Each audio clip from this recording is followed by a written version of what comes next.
Back at it here on Cape Cod. You may remember a few weeks ago we had a bad flood in our basement due to a burst pipe. Well, today we start the restoration. We've elected to use spray foam insulation instead of the puffy pink stuff because of the density, the availability, and because I have a good friend, Darlie de Souza, who owns Spray Foam Cape Cod.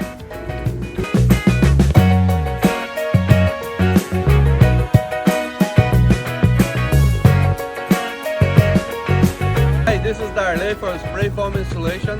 We're here on Ryan Man's house and we do the basement walls for him. And we do closed cell spray foam insulation. It's much better than the fiberglass because it's a vapor barrier and it's hard stuff. Give you the house more comfortable.